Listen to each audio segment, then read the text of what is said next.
Hi everyone, कैसे हो आप सभी लोग। आई होप आप लोग अच्छे होंगे। मैं हूं राहुल जयसवाल एंड स्वागत करता हूं आप सभी का एक बार फिर हमारे यूट्यूब चैनल JR ट्यूटोरियल्स में। फ्रेंड्स, आज अगेन आपके सामने एक मोस्ट इंपॉर्टेंट साइंस का लेक्चर फिर से लेकर आ गया दोस्तों, जिसमें हम पढ़ने वाले हमारे 8th स्टैंडर्ड के लिए साइंस सब्जेक्ट का जो हमारा चैप्टर नंबर 1 की हमने शुरुआत की थी दोस्तों, जिसका नाम है the living world classification of microbes. आज हम इस चैप्टर का लेक्चर नंबर 2 आपके लिए लेकर आ गए हैं, जो कि अगेन एक बहुत ही इंपॉर्टेंट लेक्चर वीडियो होने वाला है। तो फ्रेंड्स, जैसे कि आपको पता है कि हमने यहाँ पे फिर से आपके लिए स्टार्ट किया है पहले चैप्टर से लेके, फिर से हम लोग आपको बताना चाहते हैं कि किस प्रकार हम जो है अच्छे से कंसेप्चुअल नॉलेज के साथ, फेस के साथ प्रॉपर तरीके से पढ़ सकते हैं। तो इसके लिए आप लोग की बस सपोर्ट की जरूरत है दोस्तों। जिस प्रकार हमने पहले वीडियोस बनाए थे आपके लिए, उसी प्रकार हम वापस से वीडियोस बना रहे हैं, ताकि आप लोग का रिवीजन भी हो जाए। लेकिन आप लोग जो है हमारी हेल्प कर सकते हैं उसमें, अगर आप हमारे वीडियोस जो हम बना रहे हैं, भले ही आपने चैप्टर पढ़ लिया है बहुत पहले ही, लेकिन दोस्तों दोबारा ये वीडियो देखिए, बहुत एफर्ट लगता है दोस्तों वीडियो बनाने में। तो प्लीज आपसे रिक्वेस्ट है कि आप दोबारा वीडियो देखो, क्योंकि इसमें जो कंसेप्चुअल नॉलेज है वो आप पहले से बेटर तरीके से हम दे पाएंगे दोस्तों, और एक तरीके से एफिशिएंट तरीके से दे पाएंगे। तो आप लोग प्लीज ये वीडियो पूरा देखिएगा,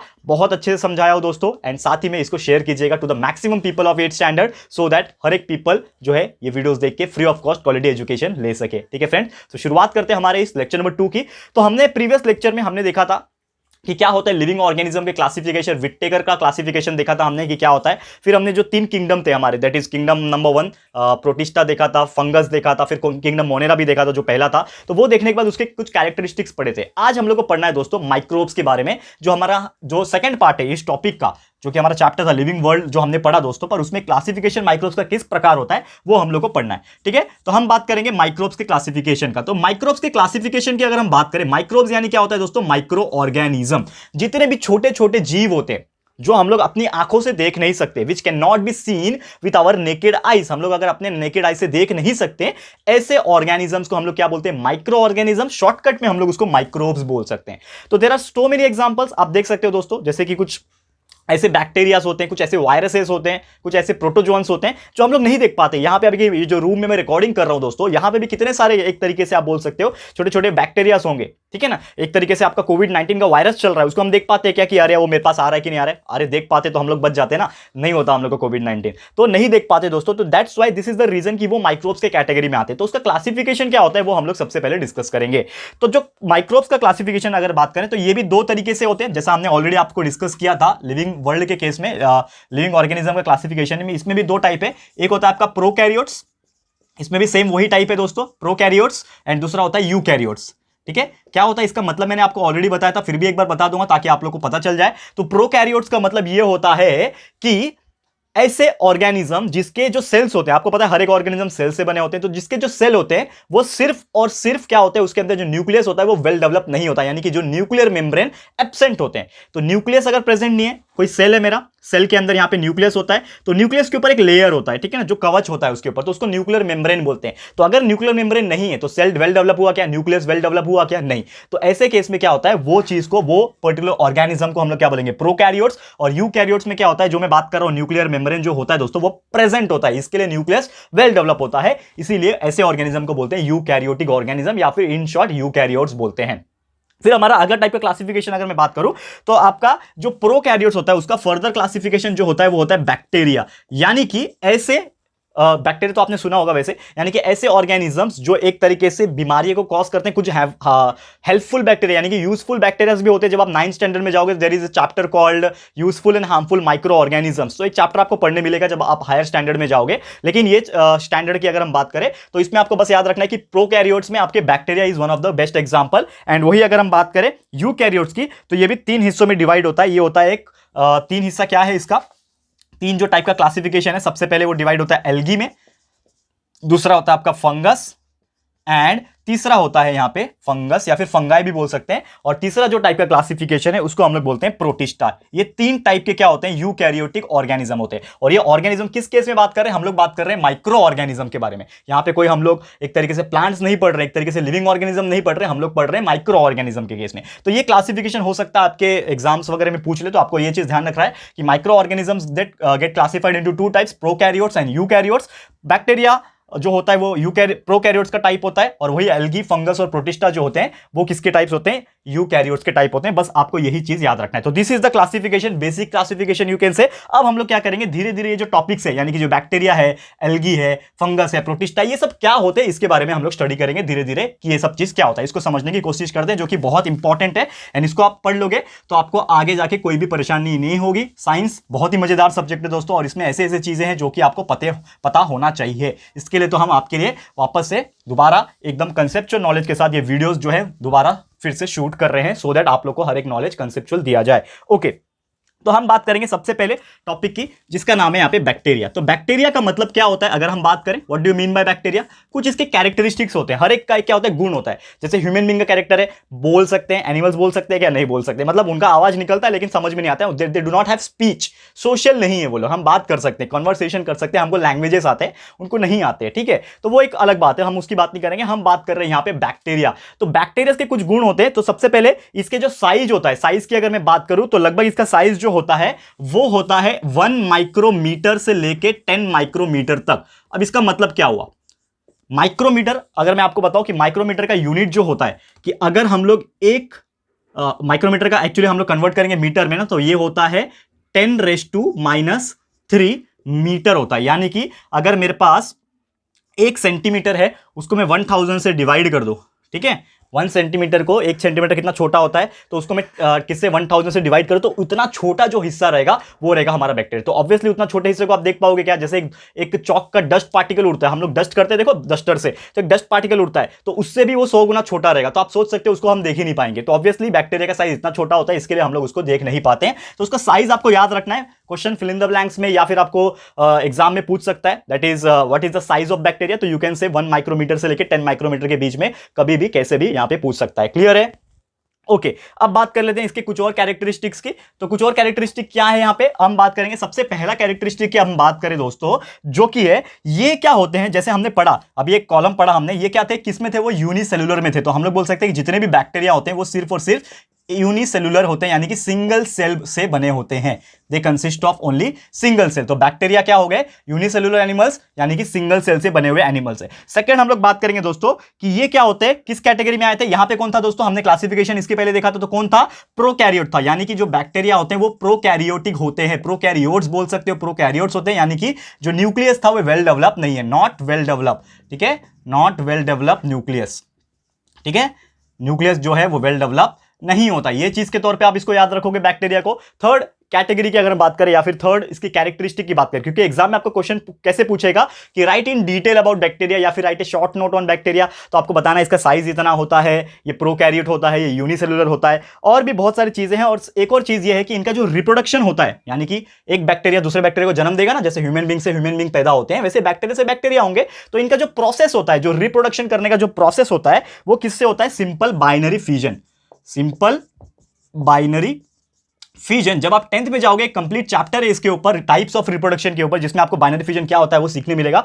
लेकिन शॉर्टकट तरीके से यहां पे बताने की कोशिश करता हूं कि बाइनरी फिजन का मतलब ये होता है, लेट सपोज मेरा ये बैक्टीरिया है, ठीक है ना, गोल तो नहीं होता लेकिन फिर भी समझ लो ये बैक्टीरिया है। तो ये क्या करते हैं, बैक्टीरिया अपने आप को आधा आधा डिवाइड कर लेते हैं, और ये आधा जो टुकड़ा था ये अलग हो जाएगा, ये आधा जो टुकड़ा था अलग हो जाएगा, यानी कि ये आधा बैक्टीरिया हो गया, ये आधा बैक्टीरिया हो गया, और वापस से प्रोसेस होने के बाद ये कंप्लीट बैक्टीरिया बन जाएगा और ये कंप्लीट बैक्टीरिया हो जाएगा। यानी कि क्या हो गया कि एक बैक्टीरिया ने अपने आप को डिवाइड करके 2 बैक्टीरिया बना लिया, फिर ये 2 को 4 बना देंगे, 4 से 8, 16, 32, 64, 128, ऐसे ऐसे मल्टीप्लाई होते जाते हैं दोस्तों। और ये इतने फास्ट ग्रो होते हैं ना, क्या बोलूं, मतलब एक और property, they have a very high power of regeneration. मतलब उनकी जो एक प्रॉपर्टी होती है कि इतना फास्ट वो रीजनरेट करते हैं अपने आप को। हम लोग को पैदा होने के लिए 9 महीने लगते हैं, आपको पता ही है दोस्तों, ह्यूमन बींग्स की। एनिमल्स में अलग अलग केसेस होते हैं, लेकिन बैक्टीरिया 1 मिनट के अंदर कम से कम अपने आप को 100 गुना मल्टीप्लाई कर सकते हैं। तो सोचो इसकी जो रिप्रोडक्शन पावर है वो कितनी है। तो यहां पे मेंशन भी किया है कि जो बैक्टीरिया है बहुत ही फास्ट ग्रो कर सकते हैं, एंड 20 मिनट के अंदर ही अपने आप को डबल कर सकते हैं। यानी कि अगर मेरे पास 100 बैक्टीरिया है तो अगले 20 मिनट में क्या हो जाएगा, 200 हो जाएगा, उसके अगले 20 मिनट में 400, उसके अगले 20 मिनट में 800। तो सोचो दोस्तों कि कितना फास्ट मल्टीप्लाई हो रहे हैं, और इनका बस चले तो पूरी दुनिया पे ये कब्जा करके बैठ जाए और ह्यूमन बीइंग, इंसान और प्लांट तो खत्म ही हो जाए। बट ऐसा नहीं होता है, हर चीज़ एक बैलेंस होता है, वो हम लोग चर्चा करेंगे। लेकिन दोस्तों ये चीज़ मुझे पूरी उम्मीद है कि आप लोग को ये चीज़ जो है, जो मैं बता रहा हूँ आप लोग को, ये बहुत ही अच्छे से क्लियर हो गया होगा कि क्या होता है हमारा that is known as bacteria, and उसके कुछ गुण यानी कि कैरेक्टरिस्टिक्स क्या होते हैं। क्लियर है? अब हम लोग थोड़ा सा चर्चा करेंगे हमारे अगले टॉपिक की, जो कि है कैरेक्टरिस्टिक्स ऑफ अगला जो टॉपिक है वो है फंगस। तो फंगस का किस तरह होता है या फिर फंगाई जिसको बोलते हैं उसके क्या गुण है, क्या कैरेक्टरिस्टिक्स है, थोड़ा उसके बारे में भी चर्चा कर लेते हैं। ओके चलो ठीक है, इसको रफ कर लेते हैं हम लोग फटाफट से। ओके तो क्या है हम लोग का अगला टॉपिक, लेट्स सी। ओके तो हमारा सेकंड टाइप बोल सकते हैं, पहला तो हमने बैक्टीरिया देख लिया, सेकंड हम लोग बोल सकते हैं जिसका नाम है एक तरीके से फंगस। तो फंगस किस प्रकार, फंगस बोलो फंगाई बोलो, जो बोलना है आप बोल सकते हो दोस्तों, आपकी मर्जी है। फंगस फंगा एक ही होता है। अब इसके कुछ गुण होते हैं। सबसे पहले हम बात करेंगे इसके साइज की। तो साइज की बात करें, जो फंगस होता है इसका जो साइज होता है लगभग 10 माइक्रोमीटर से लेके 100 माइक्रोमीटर तक जा सकता है, यानी कि थोड़े बड़े होते हैं। बैक्टीरिया से कंपेयर करोगे, बैक्टीरिया क्या था 1 से लेकर 10 यानी कि छोटे थे, ये बैक्टीरिया से थोड़े बड़े 10 से चालू होते हैं लेकिन 100 माइक्रोमीटर तक जा सकते हैं, ठीक है, थोड़े से बड़े होते हैं। तो कुछ ऐसे फंगस हो जाए तो हम लोग देख पाते हैं, क्योंकि 100 माइक्रोमीटर पहुंच गया यानी थोड़े से बड़े हैं, यानी कि इतने छोटे होंगे इतने छोटे होंगे इतने छोटे होंगे, तो हम लोग उसको देख सकते हैं। क्लियर है दोस्तों। और कुछ ऐसे भी फंगस होते हैं जिसको हम लोग देख नहीं पाएंगे, जैसे कि 10 माइक्रोमीटर काफी छोटा साइज होता है, उसको हम लोग नहीं देख पाते।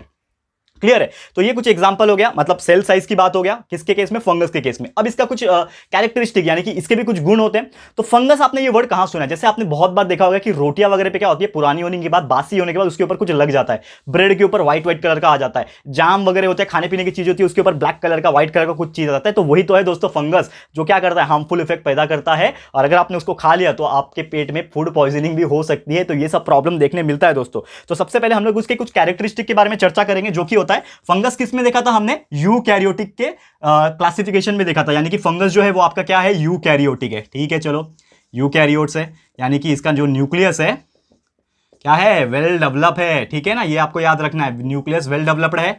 सेकंड इंपॉर्टेंट पॉइंट हम लोग बोल सकते हैं कि जो भी फंगस या फिर फंगाई जो होता है वो किस में था, मल्टी सेल्यूलर के ग्रुप में था, यानी कि इसके पास बहुत सारे सेल हो सकते हैं, मल्टी सेल्यूलर है, हैविंग मेनी सेल्स, बहुत सारे सेल्स इसके अंदर प्रेजेंट है। और कुछ कैरेक्टरिस्टिक की बात करें, इनका जो रिप्रोडक्शन होता है वो या तो सेल डिवीजन से होता है, ठीक है ना, जो रिप्रोडक्शन होता है दोस्तों या तो वो सेल डिवीजन से हो सकता है, या तो वो असेक्सुअली, एक तरीके से सेल डिवीजन हो गया, असेक्सुअली भी कर सकता है एंड सेक्सुअली भी कर सकता है। ठीक है, सेक्सुअली रिप्रोडक्शन यानी कि जो उनके पास सेक्स ऑर्गन्स प्रेजेंट होते हैं उससे वो डायरेक्टली गैमेट प्रोड्यूस कर सकते हैं, male and female. And asexually normally आपको पता ही है गैमेटोफाइट स्पोर फॉर्मेशन होता है। There are so many types जो कि हम लोग को अभी डिस्कस नहीं करना है, लेकिन जैसे जैसे हम लोग हायर स्टैंडर्ड में जाएंगे वो सब चीज आपको पढ़ने मिलेगा। लेकिन आपको बस बेसिक याद रखना है कि इनका रिप्रोडक्शन कैसे होता है, क्यों होता है, वो सब हम लोग हायर स्टैंडर्ड में डिस्कस करेंगे। आप अभी छोटे हो, 8th स्टैंडर्ड में हो, तो बहुत सारी चीज मैं एक्स्ट्रा भी बताता हूं आपको, लेकिन बहुत ज्यादा भी एक्स्ट्रा नहीं बता सकता क्योंकि आप लोग कंफ्यूज हो जाओगे फिर। ठीक है, तो ये तो बात हो गई। इसके कुछ एग्जांपल्स की अगर हम लोग चर्चा करें, अगर हम लोग बात करें तो फंगस, सबसे पहले आप नाम सुन के आप देखोगे तो सबसे पहले एग्जांपल आपके पास आता है मशरूम्स।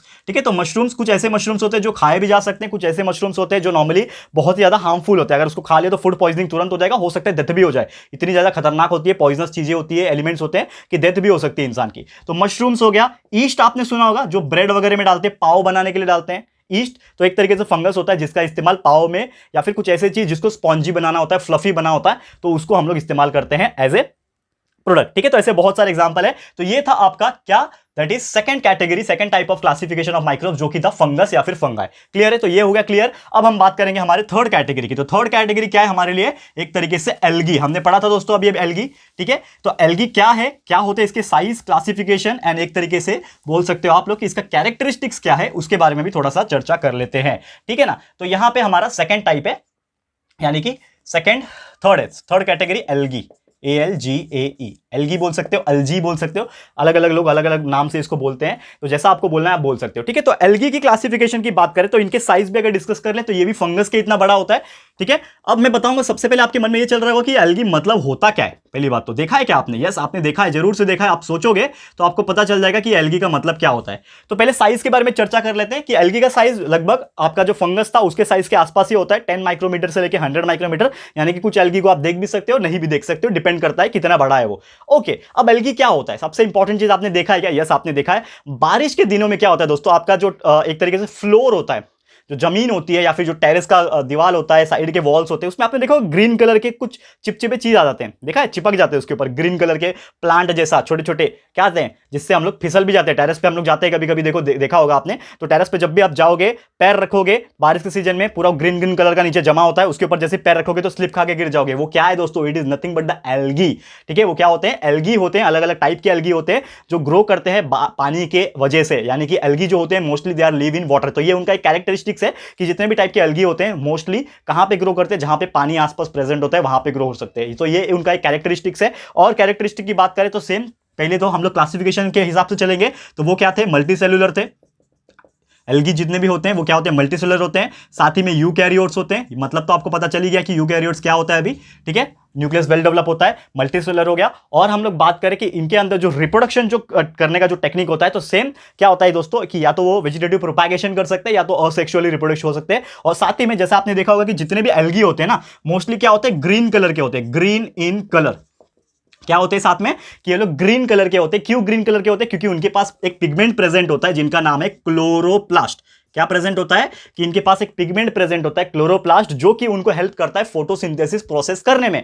तो अब वो लोग जिंदा रहने के लिए अपना खाना तो बनाएंगे, तो वो फोटोसिंथेसिस सन से एब्जॉर्ब करेंगे सनलाइट को, उनके पास पानी है, ग्रीन कलर का पिगमेंट है यानी क्लोरोप्लास्ट है, तो उसके हेल्प से वो लोग क्या करते हैं, अपना खाना खुद बना सकते हैं और एक तरीके से फोटोसिंथेसिस प्रोसेस से फूड प्रिपेयर कर सकते हैं। ठीक है, एग्जांपल्स हम लोग बात करेंगे, बहुत सारे एग्जांपल है, जैसे कि क्लैमिडोमोनस होता है, क्लैमिडोमोनस, ठीक है, स्पेलिंग एक बार चेक करें ना क्लैमिडोमोनस का। क्लैमिडोमोनस होता है कॉलरा होता है, ठीक है ना। तो these are some example etcetera आप लिख सकते हो। These are some example which are type of algae. बहुत सारे टाइप के एल्गी भी होते हैं ऐसे देखा जाए तो। ये तो हमने ग्रीन वाला बताया, जैसे एल्गी रेड एल्गी भी होती है, ब्राउन एल्गी भी होती है, अलग अलग कैटेगरीज की एल्गी होती है। जैसे जैसे आप हायर स्टैंडर्ड में जाओगे वैसे वैसे आपको बहुत सारी चीजें नए नए भी पता चलेंगे। ठीक है, science is all about fun दोस्तों, और कभी खत्म नहीं होता है। साइंस बहुत ही गहरा खाई है, ठीक है, जितना नीचे उतरोगे उतना ही नीचे आपको दिखेगा। तो बहुत सारी चीजें हैं, अभी आपके सिलेबस के हिसाब से हम लोग को चलना है, तो 8 स्टैंडर्ड के हिसाब से जैसे जैसे हम लोग हायर में जाएंगे वैसे वैसे आप लोग को बहुत सारी चीजें जो है देखने मिलेगी। ठीक है, ओके, ये हो गया आपका एल्गी वाला पार्ट। एंड आपका एक और जो कि एक तरीके से टॉपिक रह गया है जिसका नाम है यहाँ पे प्रोटिस्टा, उसको भी हम लोग कवर कर लेते हैं, जो कि हमारा 4th टाइप था। तो प्रोटिस्टा जो है हमारा अगला क्लासिफिकेशन, इसको भी हम लोग कवर कर लेते हैं, क्या होता है प्रोटिस्टा। फिर हम लोग बात करेंगे वायरस की, जो कि अभी काफी ज्यादा उत्पाद मचाया हुआ है, वायरस ने बहुत ही ज्यादा हाहाकार मचा दिया है ना। ओके, तो अब हम लोग बात करेंगे 3rd कैटेगरी, 3rd नहीं 4th है हमारा, ठीक है, क्या नाम है प्रोटिस्टा। तो प्रोटिस्टा क्या होता है, पहले तो इसकी साइज की बात कर लेते हैं। तो protista is also a type of multicellular. तो पहले इसका मैं कैरेक्टरिस्टिक्स लिख दूं, ये भी होता है मल्टीसेलुलर हो सकते हैं मोस्टली। एक तरीके से यूकैरियोट्स के कैटेगरी में आते हैं, यानी कि इनका न्यूक्लियस भी जो है वो क्या है, वेल डेवलप है। ठीक है, और साइज की बात करें तो साइज जो होता है इनका लगभग थोड़े बड़े होते हैं, ठीक है ना, एल्गी से, फंगस से, और जो आपने बैक्टीरिया देखा तो उससे काफी बड़े होते हैं, जो कि साइज होता है अप्रॉक्सीमेटली आपका 200 माइक्रोमीटर, यानी कि थोड़ा बड़ा हो गया ना, डबल हो गया, फंगस से एल्गी से जो बड़ा हो गया। तो ये जो प्रोटिस्टा होते हैं ये थोड़े बड़े साइज में होते हैं। सेल साइज की बात करें 200 माइक्रोमीटर होते हैं। कैरेक्टरिस्टिक की बात करें मल्टीसेलुलर है, यूकैरियोटिक है। और ये देखो, ये जो कैरेक्टरिस्टिक होते हैं ना मोस्टली सब में कॉमन है, तो आपको याद रखने में आसानी होगी जब भी आप एग्जाम के लिए प्रिपेयर करोगे। ठीक है, तो ये कुछ इंपॉर्टेंट चीज हो गई। और ये ऐसे होते हैं जो ज्यादातर ना पानी में पाए जाते हैं, यानी कि पानी कौन सा टाइप, दोनों टाइप का पानी, यानी कि आपका जो फ्रेश वाटर होता है, साफ पानी जो होता है दोस्तों, उसमें भी आपको देखने मिलेंगे, या फिर आपका जो मराइन वाटर होता है, खारा पानी जो होता है दोस्तों समुद्र वाला, उसमें भी ये लोग जिंदा रह सकते हैं। तो दोनों टाइप का वाटर है, फ्रेश वाटर की बात करें चाहे मराइन वाटर की बात करें, ये सभी में जिंदा रह सकते हैं। और इनका सेल स्ट्रक्चर की अगर मैं बात करूं, जो सेल का स्ट्रक्चर होता है वो भी अलग अलग टाइप में डिफरेंशिएट करता है। ठीक है, बहुत सारे वैरायटीज देखने मिलते हैं, और जिसके हेल्प से क्या होता है, एक तरीके से उनको अलग अलग मोड्स ऑफ न्यूट्रिशन, यानी खाने के लिए बहुत सारे अलग अलग टाइप के मोड्स ऑफ न्यूट्रिशन भी देखने मिल जाते हैं। एग्जांपल्स की डिस्कस करेंगे, जैसे कि अमीबा हो गया, पैरामीशियम हो गया, दीज आर सम एग्जांपल। ठीक है, अमीबा ये सब क्या होता है, एक तरीके से प्रोटिस्टा के कैटेगरी में आते हैं। अमीबा हो गया, पैराम्यूशियम हो गया, और इनके पास अलग अलग ऑर्गन्स भी होते हैं। जैसे मैंने बोला कि इनकी जो मोड ऑफ न्यूट्रिशन है, यानी कि खाने की जो कला है वो अलग अलग है। जैसे अमीबा के पास क्या होता है, मैं आपको एक एक्स्ट्रा नॉलेज की तरफ बता रहा हूं, अमीबा के पास क्या होता है, सूडोपोडिया होता है। सूडोपोडिया एक ऑर्गन होता है जिसके हेल्प से वो लोग क्या करते हैं, जो भी ऑर्गेनिज्म है पानी में से जो भी है उसको यहाँ पे सक करके फूड खा सकते हैं, और उसको रिलीज भी उसी से करते हैं। वैसे पैरामीशियम की बात करें, उनके पास सीलिया होता है, ये उनका क्या होता है, लोकोमोटरी ऑर्गन होता है, जिसके हेल्प से वो लोग चल पाते हैं, लोकोमोशन कर पाते हैं। चलना मतलब पैर के जैसा चलना नहीं, पानी में फ्लोट करना, या फिर डायरेक्शन की बात करें तो उसको करना। तो लोकोमोशन करने के लिए ये सूडोपोडिया, अमीबा के लिए खाने के लिए भी सेम, पैरामीशियम लोकोमोशन के लिए सीलिया। तो these are the some example. वैसे बहुत सारे और भी है बात करें तो, और अमीबा और पैरामीशियम जो होते हैं मोस्टली फ्री लिविंग एनिमल होते हैं, और खासकर गंदे पानी वगैरह में रहना पसंद करते हैं। फिर कुछ ऐसे प्लाज्मोडियम होते हैं जिसके हेल्प से एक बीमारी होती है अमीबाइसिस, ठीक है, वो बीमारी होती है प्लाज्मोडियम। तो these are the some examples, ठीक है ना।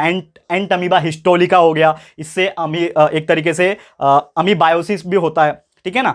तो ये सब कुछ इंपॉर्टेंट है। प्लाज्मोडियम वाइवेक्स से मलेरिया होता है, ठीक है ना। यहाँ पे मैं थोड़ा सा गलत बोल दिया कि आपका जो प्लाज्मोडियम वायरस जो एग्जांपल है वाइवेक्स, प्लाज्मोडियम वाइवेक्स जो है उसके वजह से मलेरिया होता है। तो these are the some example. Euglena ऑटोट्रॉफिक्स होते हैं, मतलब अपना खाना खुद बना सकते हैं। तो these are the some example of protista. उम्मीद करता हूं कि कुछ कैरेक्टरिस्टिक्स हैं उसके साइज और क्या होता है प्रोटिस्टा, ये आपको बहुत ही अच्छे से क्लियर हो गया होगा। अब चलते हैं हमारे अगले टॉपिक की तरफ जो कि हमारा वायरस, ठीक है। तो फटाफट से इसको भी देख लेते हैं कि क्या है वायरस। बहुत ही परेशान कर रखा है ना वायरस ने। तो क्या होता है वायरस, पर अलग अलग टाइप के होते हैं। अभी आपके सिलेबस वगैरह में कोविड का तो इंट्रोडक्शन नहीं हुआ है। जब भी आप 2-3 साल के बाद जब नया सिलेबस बनेगा स्टेट बोर्ड का, तो उसके हिसाब से हम लोग जो है वो चर्चा करेंगे कि क्या होता है ये सब चीज़ें, कोविड-19 वगैरह। ऑलरेडी आपको बहुत सारी चीज़ तो पता ही है, लेकिन हम लोग बात करेंगे अभी वायरसेस, ठीक है ना। वायरसेस, वायरस बोल लो, वायरसेस बोल लो, जो बोलना है बोल सकते हो आप, ठीक है।